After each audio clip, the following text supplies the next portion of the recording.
All right, so Oz, welcome back, man. We've missed you. Hello. So since you were last on, a lot of stuff has happened. We're going to talk about a bunch of things today. We're going to talk about the BMW 2002, some of the recent physics changes.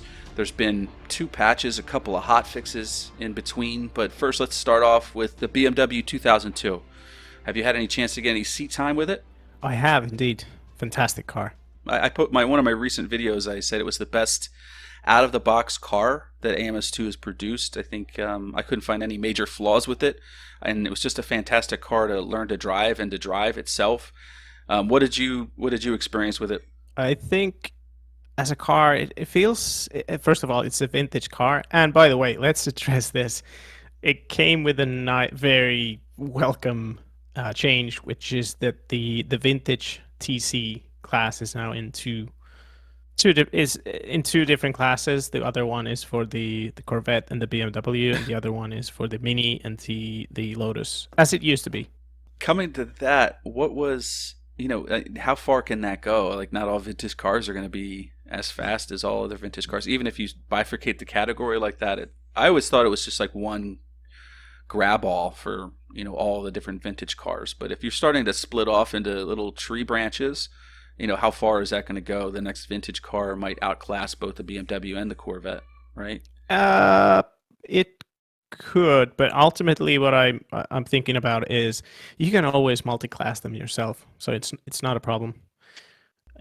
That's true, and that's kind of also the spirit of vintage TC is just having like a completely bonkers combination of cars on the track. Like that's how it's supposed to be.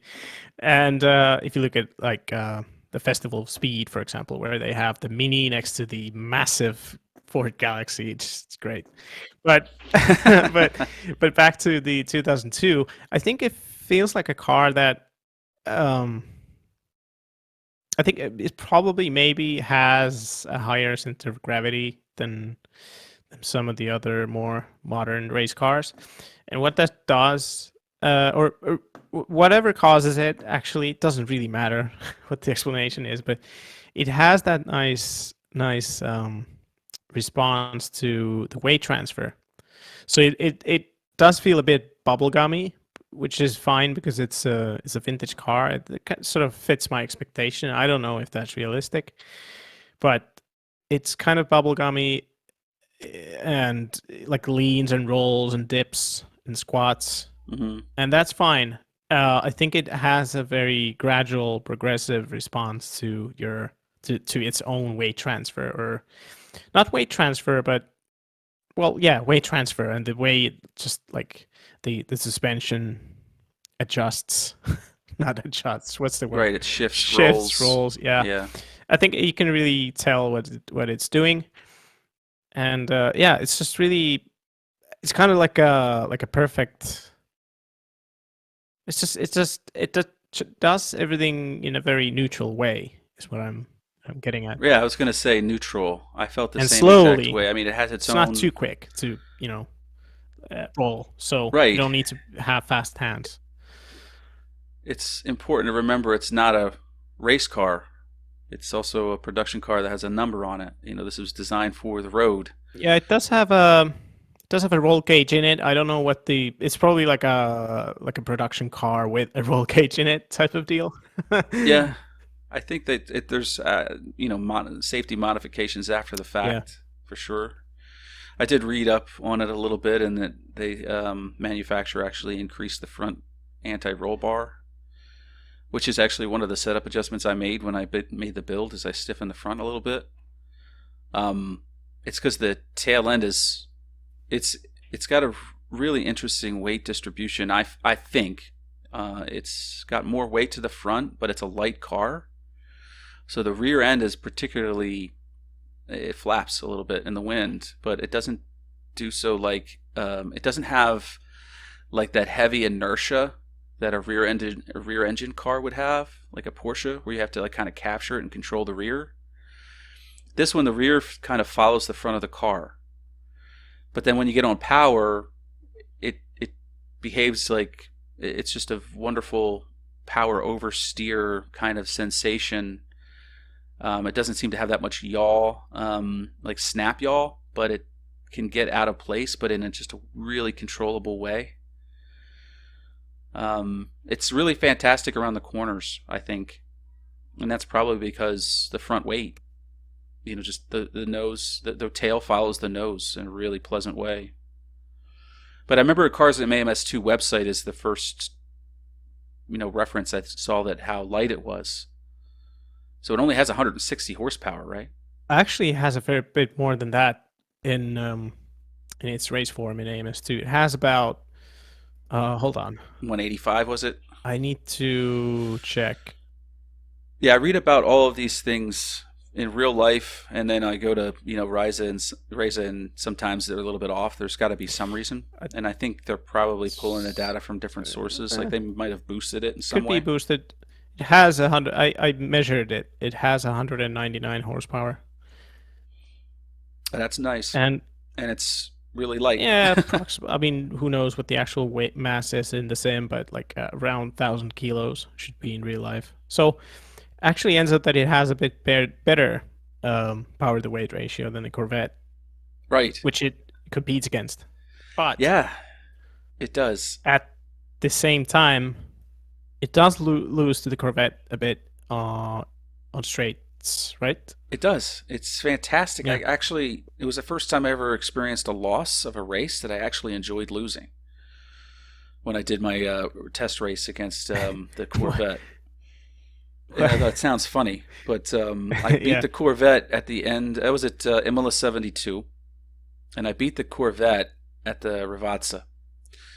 And I'm on the inside, and I just put the power down. I'm like, I got you, right? And then I'm looking in my mirrors, and here it's just creeping up, and then it's creeping past me. I tried to drive it into the grass a little bit, like Michael Schumacher style.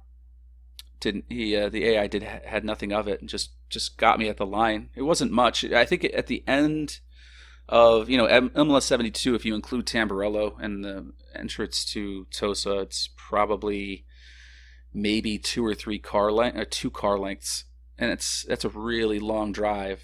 But you get them at the corners. It brakes fantastically. I think in a straight line, it really, really brakes like a light car should. And then it corners because of the weight in the front. And then you get on the power, and you get that perfect sensation. But then, you better be in the draft of somebody to keep up with the Corvette. That's for sure. But I would imagine that would be the case. The Corvette probably has more horsepower. So horsepower translates to top speed. In the end, yeah. It might be a little bit more aerodynamically efficient because the BMW is basically a couple shoeboxes stacked on top of each other. You never know. With Aero, but yeah, I think it's just the Corvette is more like a train, like a steam engine. It just takes a while to get going, but once it goes. So right now, there are some negatives. And when I say it's the best car, I don't mean like it's the best driving car that ever existed. I just think it accentuates AMS2 well. It's still a difficult car to drive in some circumstances. And I think it's the best because of that, because it accentuates AMS2's positives, and it's a good car for not only beginners that want to learn, exaggerated weight GT style driving, as opposed to like a stiff race car, but it's also got enough. It's got enough to give for, someone with a lot more experience to try to squeeze an extra tenth or two out of it here and there. So it's got a really wide range, a low ceiling and a high ceiling at the same time. But the negatives of it, or not negatives, but the quirks, I should say. It's really difficult to brake under high speed, I found. And trail braking, it doesn't like to do. Especially, like, go to Imola 72, and that entrance to Ravazza when you're making that high speed right-hander, where you have to start braking for Ravazza. You have to actually start braking before that little subtle right-hander. And if you don't do it right, the car's going to spin. I've also heard of anecdotal comments about places like Alton Park, where you're turning and going over a track undulation, and the car just loses it. And those are things to look out for. Typically, the solution would be to just come off the gas a little bit, stabilize it, and It's that. Go ahead. Yeah, except if you do it too much, you're gonna get lift off oversteer at the limit. Right.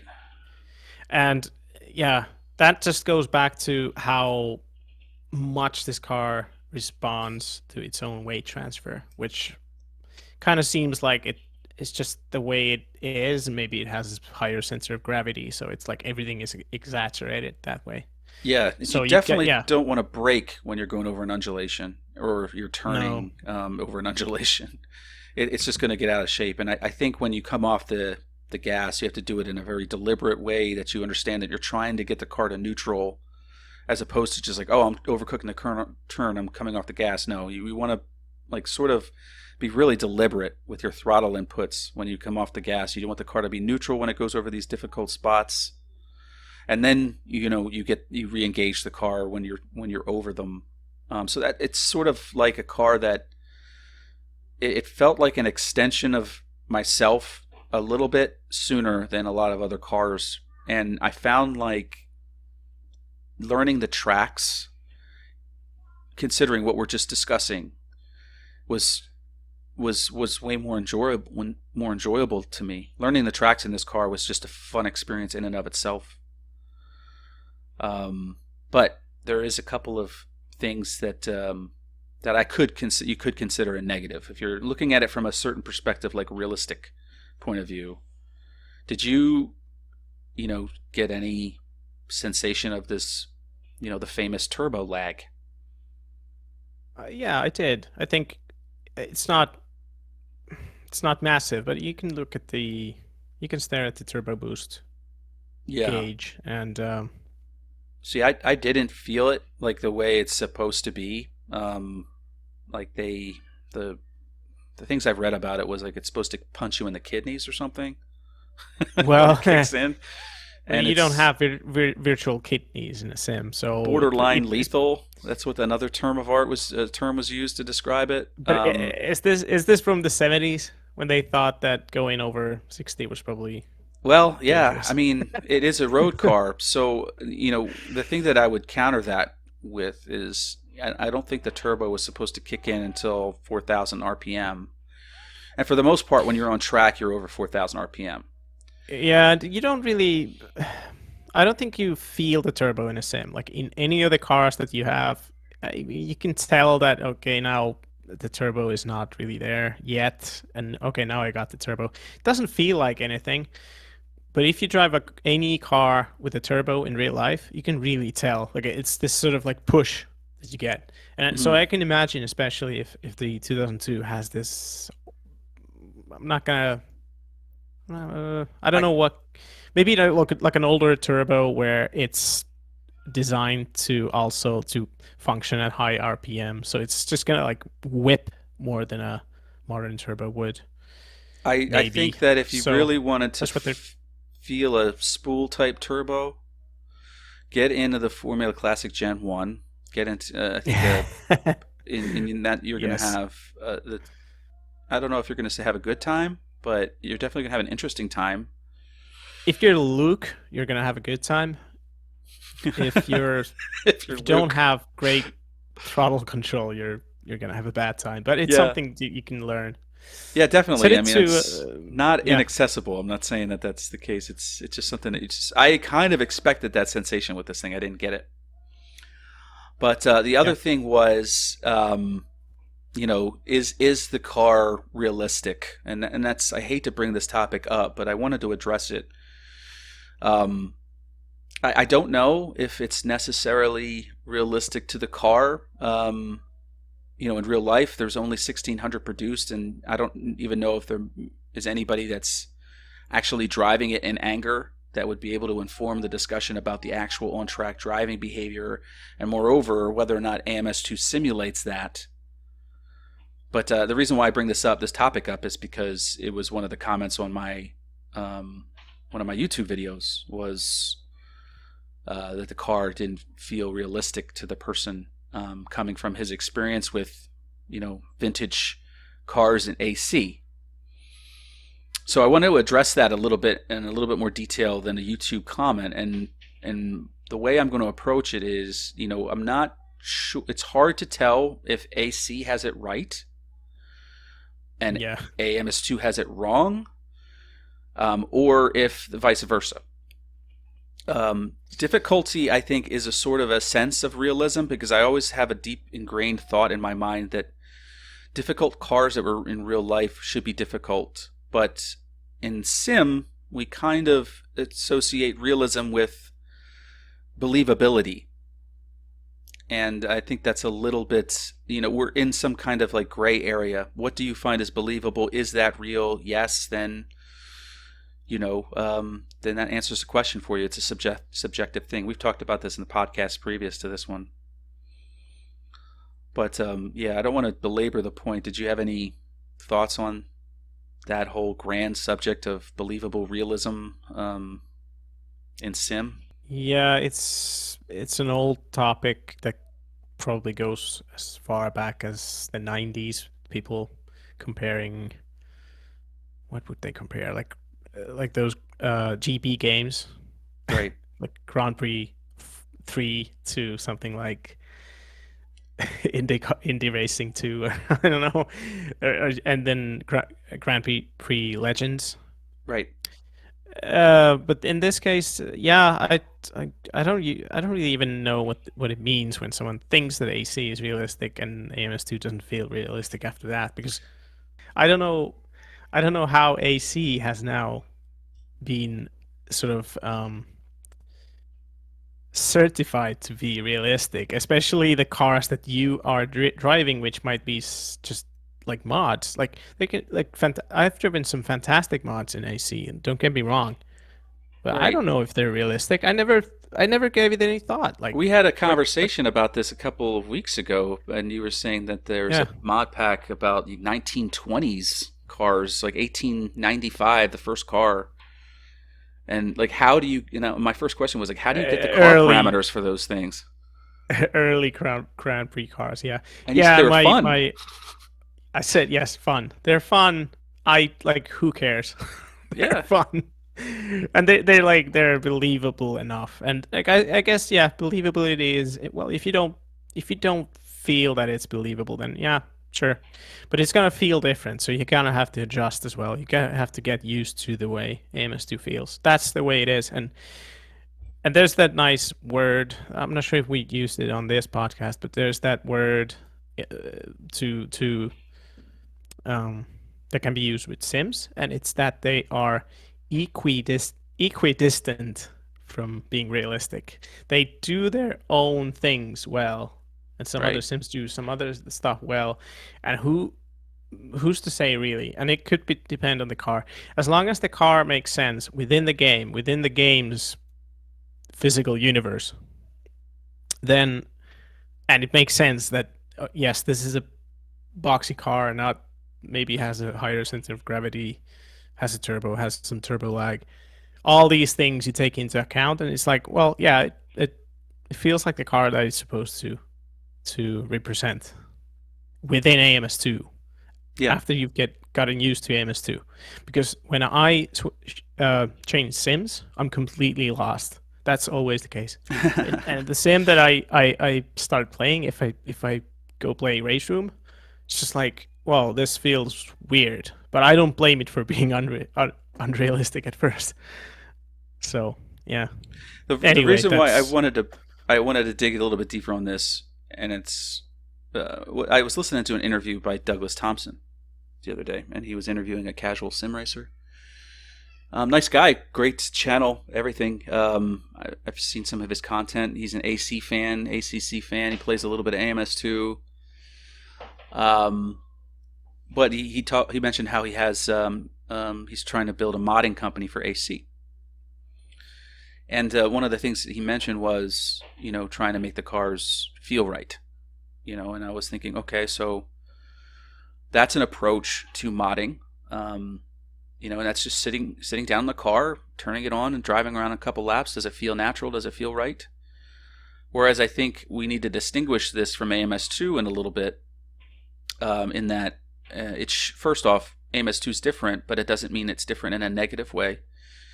AMS2 is drawing parameters from somewhere for the weight distributions of the cars, for the engine horsepower. They're putting it into a calculator, and what we see it coming out of that calculator is what we're feeling on track. I felt like the car was weighty in the front. I felt like it had a light rear end. I felt like it was a light car. I felt it had a really great power oversteer on exit. All of the things I would have expected from the car. And if AMS2 goes around, when they have the car on track for you as a presentation, there's certain rules that they have to follow. So, for example, if a car doesn't feel right in AMS2 and the weight is, and this is just completely off the wall, I'm just using this as an analogy, like the car feels terrible at 1,000 kilograms, even though it weighs 1,000 kilograms. But it feels great at 1,500 kilograms, let's just change it to 1,500 kilograms and have a great car. You know what I mean? And the car doesn't weigh 1,500 kilograms in real life. Do you understand what I'm saying? Yeah, I do. There's leeway and room for both types of sims to exist. So one's not necessarily a negative over the other. It's just a different approach. At the end of the day, we have to sit down in these cars and enjoy driving them. Yeah, it goes back to what Renato said in the interview, which is, what was it again? It was if you think that any, forget me if I'm misquoting, but it was something like, if you think that like all the other sims are entering like accurate numbers and getting the right results based on that, that's all. No, that's not how it works. Right. So it's like everyone has to do this like fine tuning to make it feel good. But like nothing is just plopping in numbers from the real world, I think was the point. Right, you just can't change a car that weighs 1,000 pounds or 1,000 kilograms to 1,500. Yeah, exactly. So I guess the final thoughts that I have on the subject is that realism, just like you said, has been intertwined. It's part of the cornerstones of sim racing.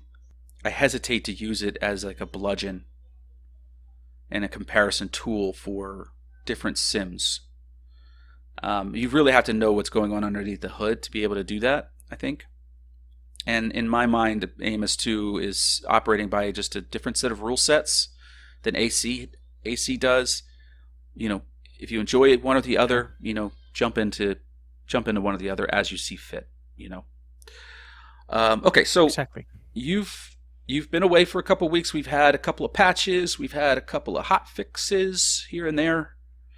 But I wanted to touch on some major physics things, and I know that you love the physics, so let's start off talking about one of the biggest improvements for end users in AMS2, and that is the crankshaft mass.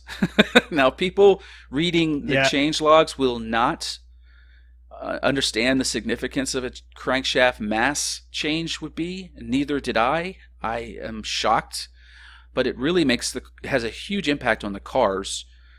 What's crankshaft mass? It's a very broad question, and I'll begin by saying that actually it was funny to see when man created the engine, they created a crankshaft, right? So you're starting from the beginning. Knock it off.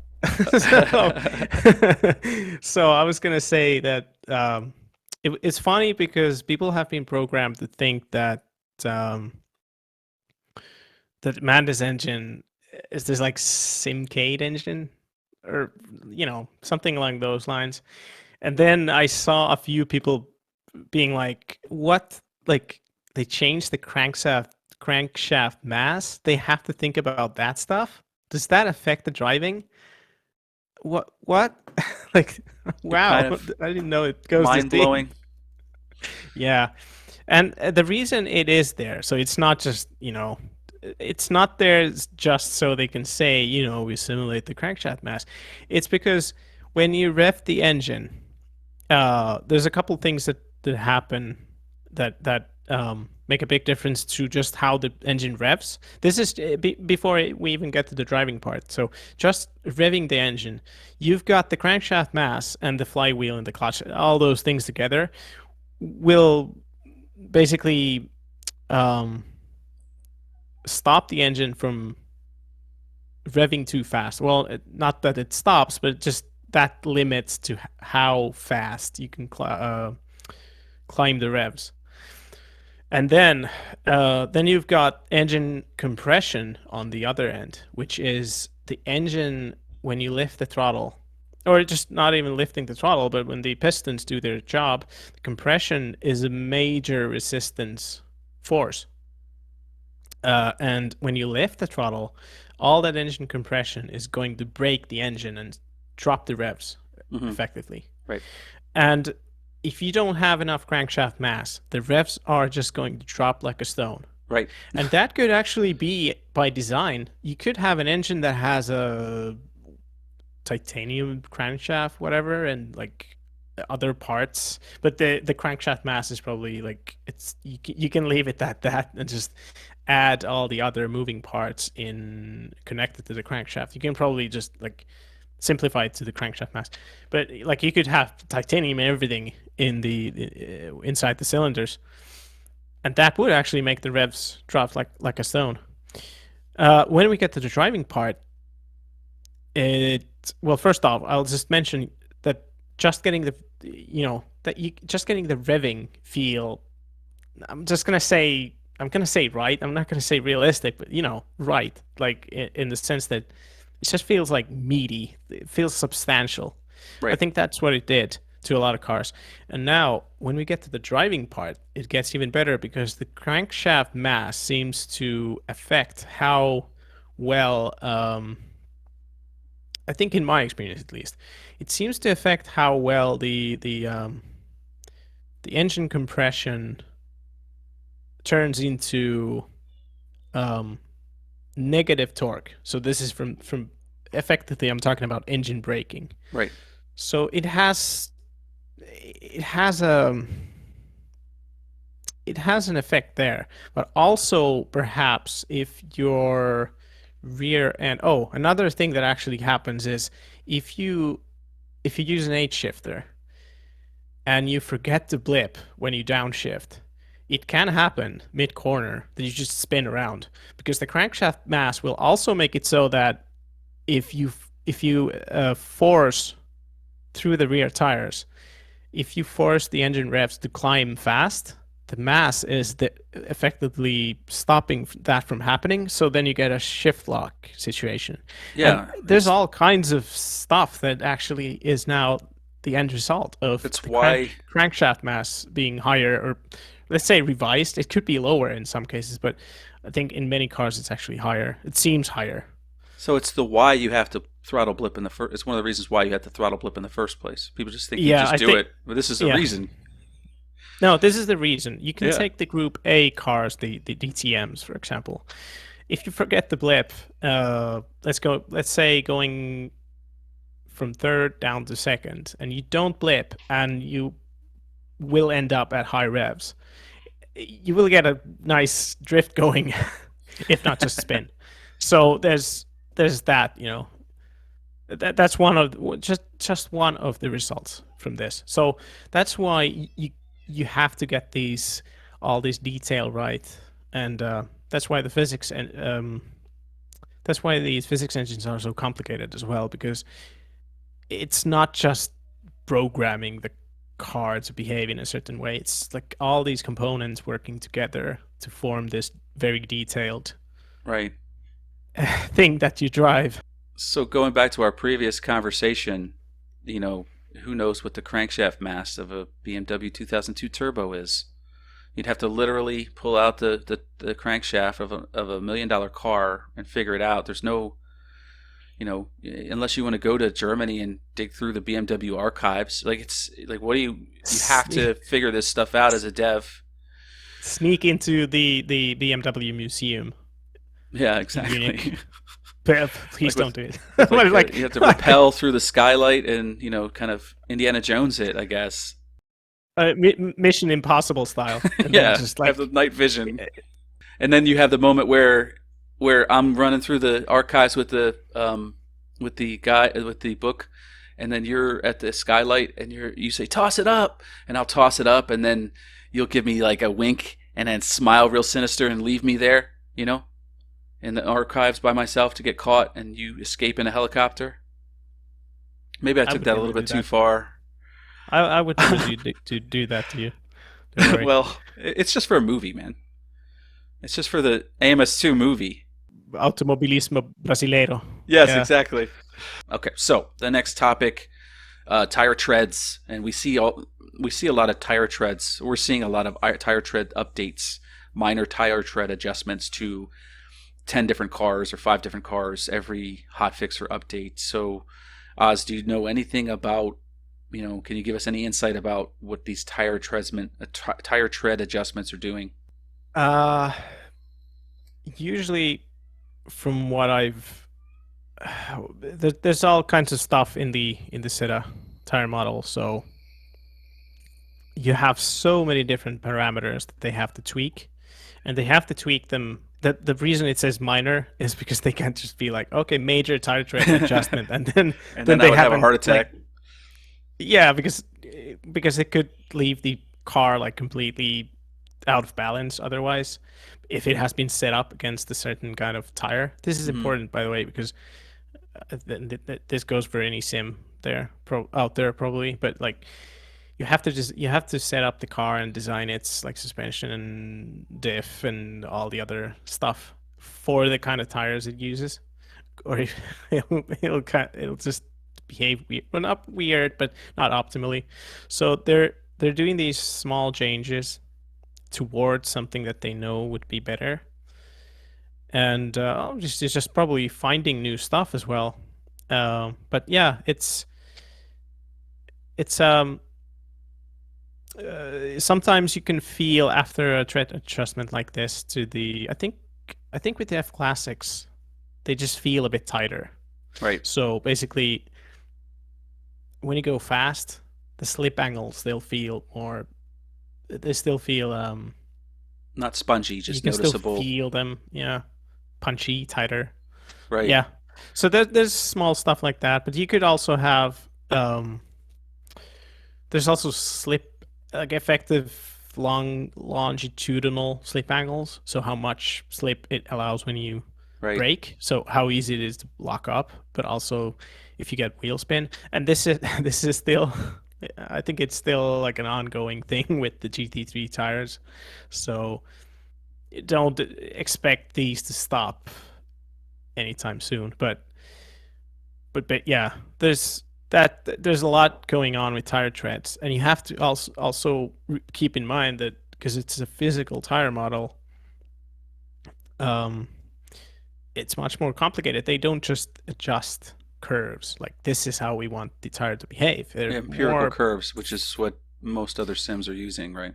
yeah, and in this case, it's more like we're adjusting all these different parameters, so which is like kind of like telling it what kind of physical tire it is.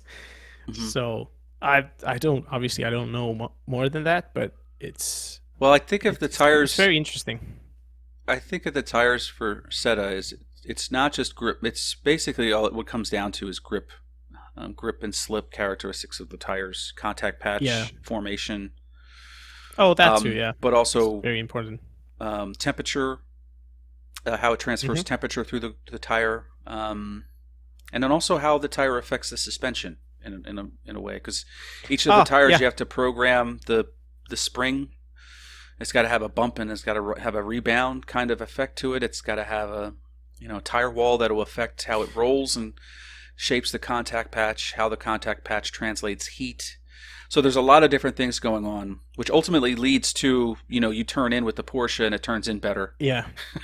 And there's a nice segue here when you mentioned the what is effectively tire flex, which is the tire giving in and compressing a bit, as in being part of the suspension in a small way, sometimes big way. Actually, in the F1 cars, the tire is a massive part of the suspension. But I will, before we go into that, because it relates to the next physics topic, the um, the one other thing that's important now that has also been revised is how much water the slick tire, for example, how much water can it displace before it just aquaplanes Right. on the water. And actually, that's not exactly what was revised in the latest one. What was revised was like a more of a bug fix, but basically that was revised recently so that Hmm. slicks are really sensitive. I think more sensitive. I don't know if they're like really, really sensitive, but they're more sensitive to water being on the track.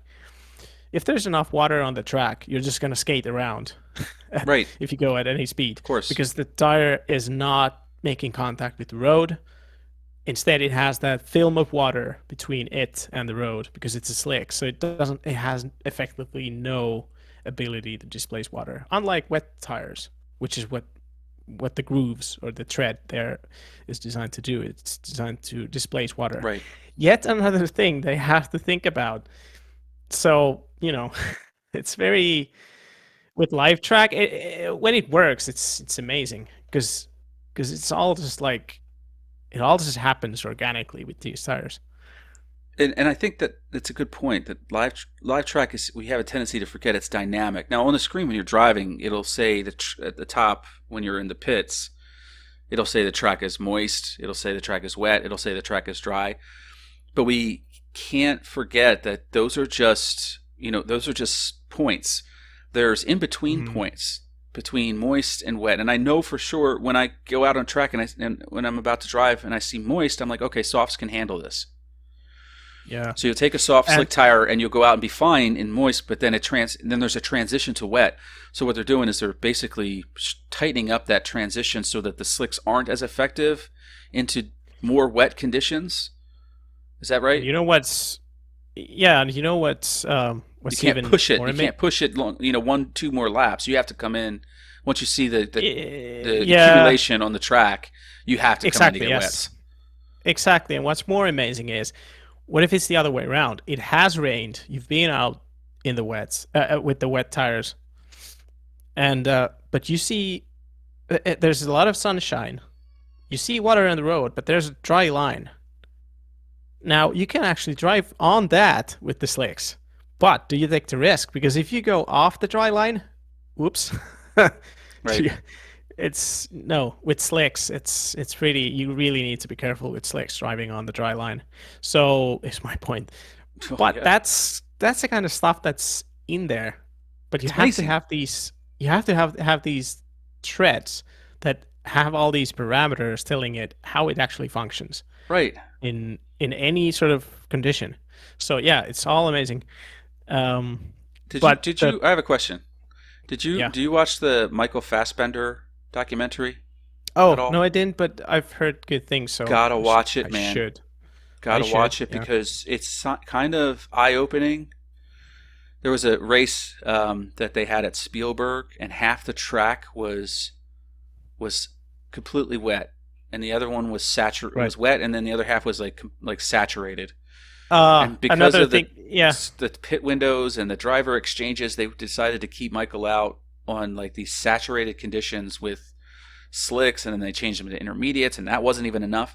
But the point was, when the track was drying up, there was like this point where parts of the track were dry and parts of the track were still too wet for slicks, and you as a driver have to manage that. And I think it's fantastic that AMS2 is bringing bringing sim racing closer to that literal reality that we're watching on our screen.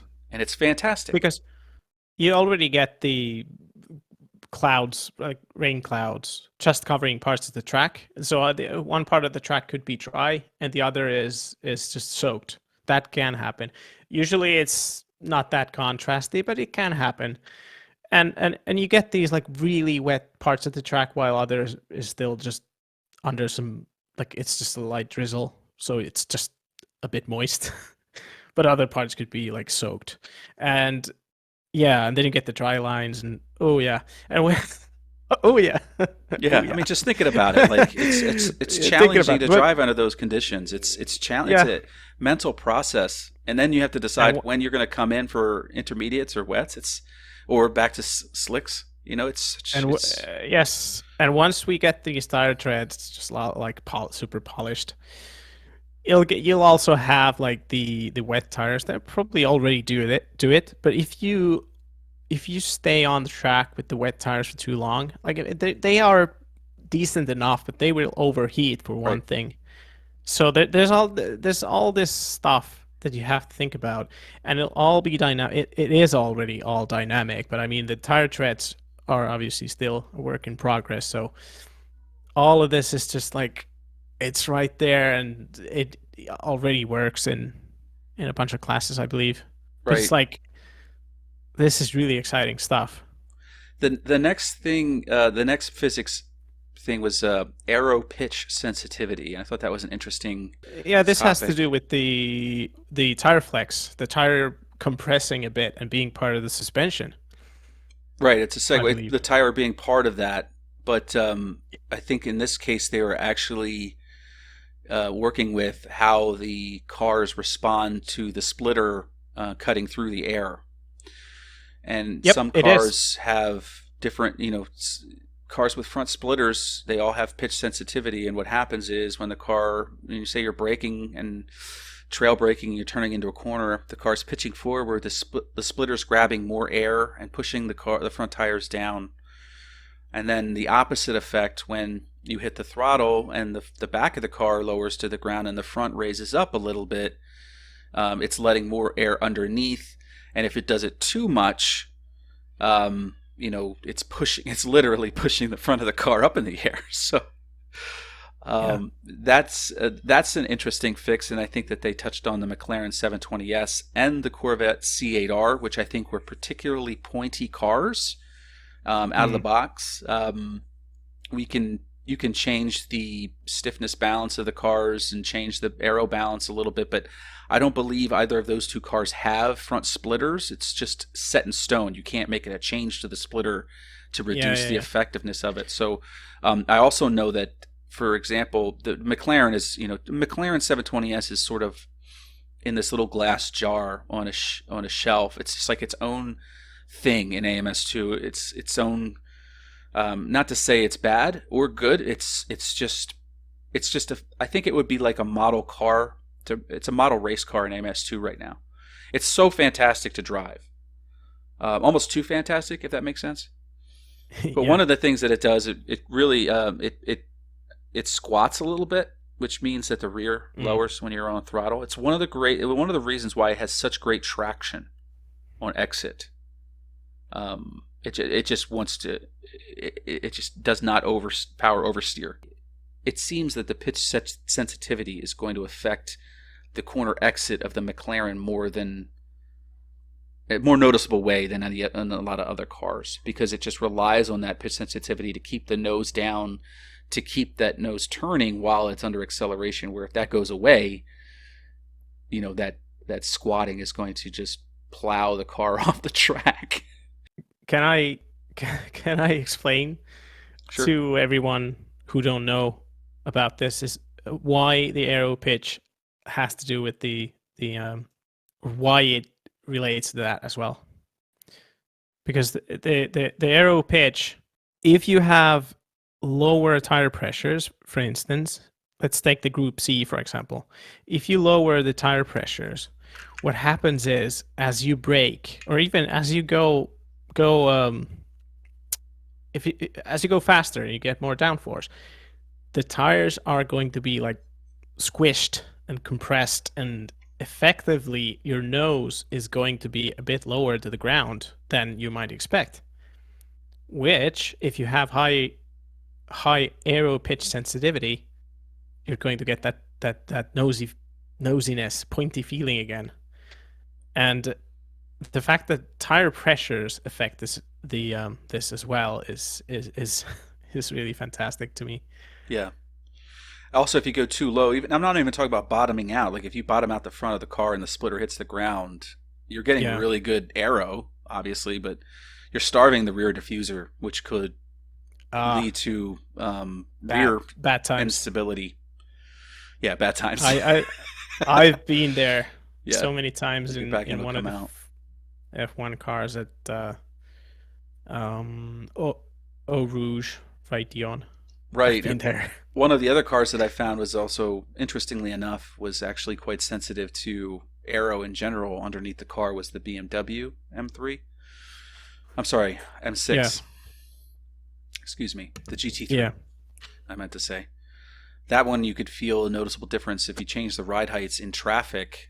You know, if you have you say you lower the ride heights and you're at Silverstone, you're trying to get through, you know, one of those Maggots and Beckett's, and you're behind a car, the car's going to feel completely different and kind of wash out, and the back end is going to get really squirmy out of all of a sudden. And that was one of the things where you find something that, hey, you know, hey man, I don't like the way the M6 drives. It's not realistic, man. You know, I lost control and I shouldn't lose control. You could take it that way, or you could take it like I did and was like, wow, the game is taking into account ride height and a starved diffuser because there's not enough air getting underneath the car. yeah. Exactly. And that would be a huge positive for me. Speaking of diffusers, they made a couple of changes to, you know, high performance. I think it was Group C cars and also some Formula cars. The diffuser center of pressure. Now we all know center of pressure. Well, we should know if you watch any of my videos what the center of pressure is when I'm talking about the overall center of pressure of the car. So I wanted to talk about the diffuser of center of pressure next. And now the center of pressure, there's a center of pressure in the car, as I just said, but then the diffuser has its own center of pressure. So the diffuser is a dragless downforce system. And if you see a lot of the cars, they have these things that looks like black speaker boxes coming out the back of them. If you look at the BMW M8, for example, it's got a huge black these grates coming out of the back of the car. That's a diffuser. F1 cars, it's a little bit more muted and tucked underneath the bodywork, underneath the bottom of the car.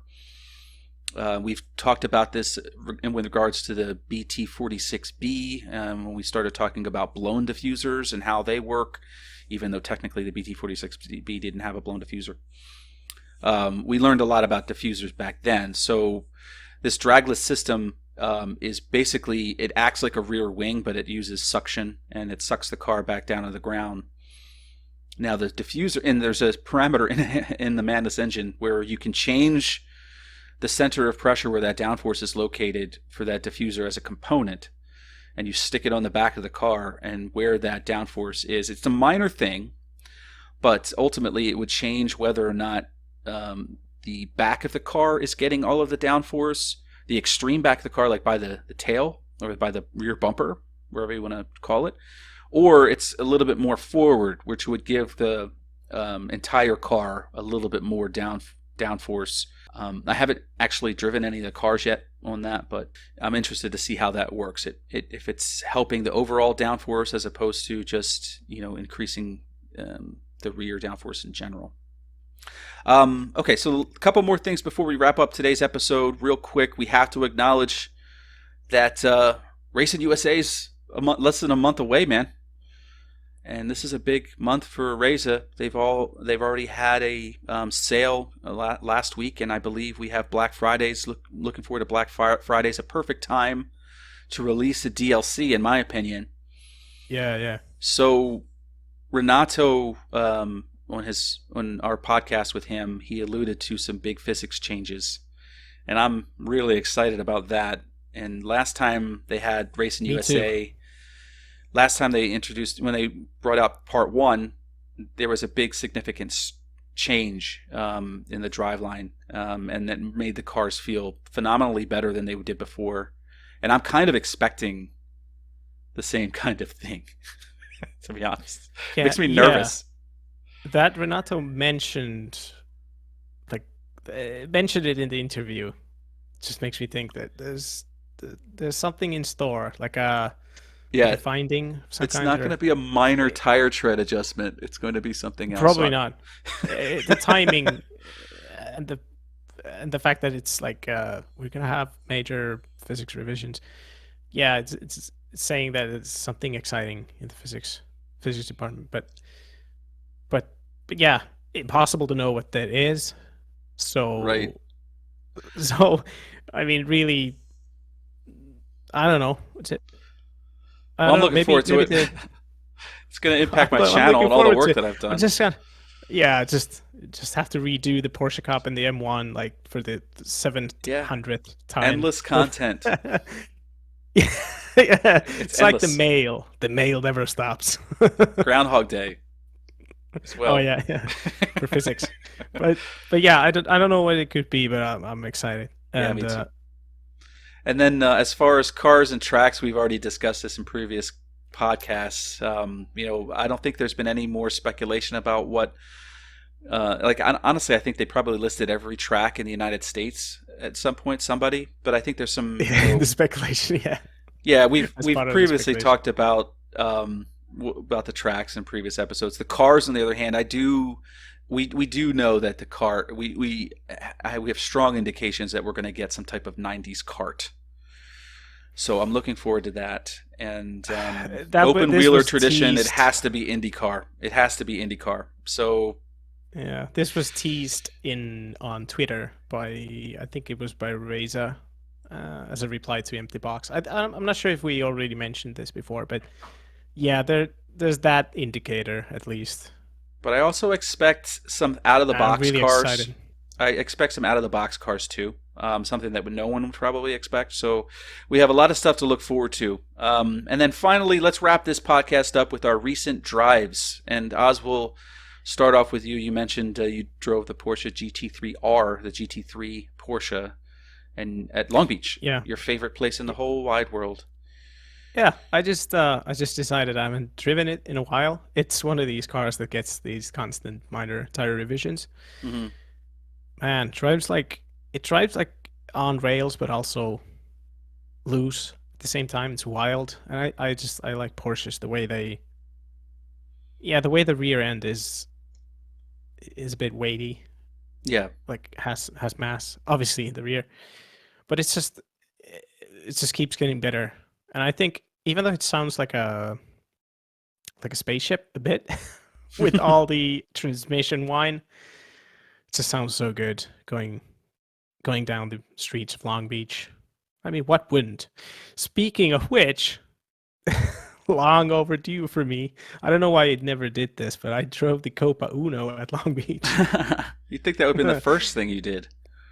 uh, I don't even remember what the first one was. I've been driving a lot of like open wheelers there, and the RSR. I think the RSR might have been like the GTE one. I That think might have been the everyone's first one. car, my first car was the Porsche RSR at Long Beach. I think everyone's car should be the Porsche RSR at Long Beach. It's just a Yeah, visceral. Porsche, Long Beach, and Porsche are sort of like, it's like bread and butter. yeah, You can't separate them. They're just too. They work too well together. yeah. The Copa Uno at Long Beach is more like ice cream on pizza. It didn't really make any sense. Sad to say. I don't know. It's fun, but it's like I don't know what's going on here. It's just you just lift up oversteering all It's everywhere, great. almost sliding into the walls. I guess in its own way, it's fantastic, but it's just that one didn't really work the Yeah, way I expected. yeah. I drove. I I get think I drove the Chevette there once, and yeah, that was an interesting experience. It was that a was more fun to me. I think I really just I like Copa Uno as a front wheel drive car. I rarely like those sort of cars, but that one I like because it's just bonkers. But at Long Beach, I just need a rear wheel drive to get out of the corners better. right. Yeah, the You don't feel constant like you're power dragging yourself around the understeers. track, and you seem like Yeah, you're yeah, just yeah. sliding around the track a It's a little bit. bit too painful. Yeah. Oh yeah. Well, I had last weekend we had a Thunderbolt Racing Series race, and so yeah, we drove the AJR V6 Turbo, which is a tricky car, I think, and I chose that car because I had a build set for it, and I like to give everybody in the that's in the series that build. So I like to give the builds away first, so people can drive something that has been worked on, as opposed to just sitting down in defaults and not knowing what you're doing. So I thought the car, even with a build, was actually kind of tricky to drive.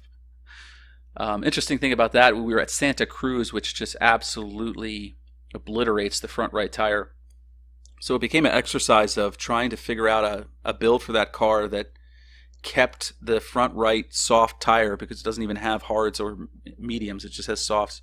How to keep the soft the right front tire in a temperature window so that it didn't instantly fall off the car after 10 laps. So we did some balancing of the car.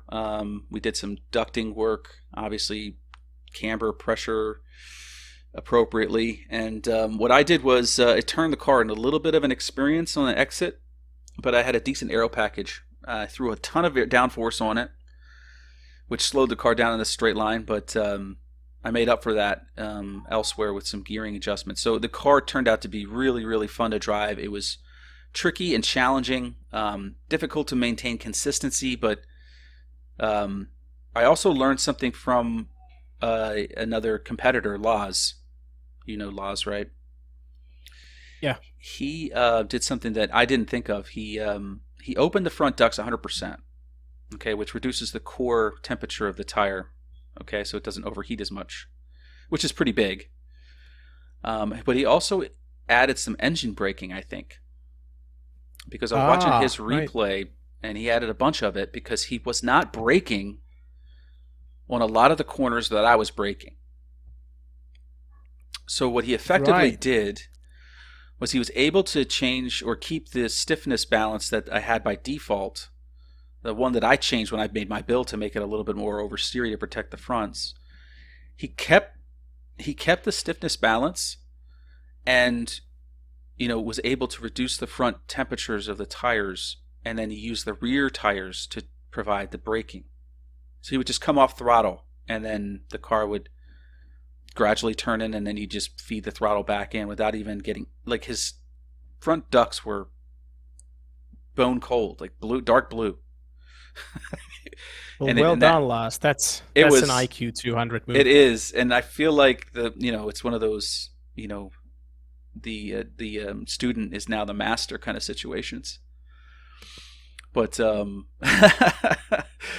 but he won the race handily, and I was impressed by it. And you always want to learn and get faster, and that's what this whole thing is about. So I thought that was really interesting. I wanted to highlight that. But all right, so that's about an hour, Oz. So we're going to wrap it up here. I wanted to thank everybody for listening.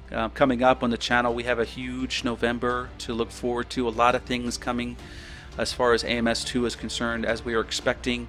Multiplayer rating system, new cars, new tracks. There's a lot of work to be done. I'll be updating you all as soon as there's any developments as far as change logs or development updates, which we actually expect one tomorrow, Oz, thank God.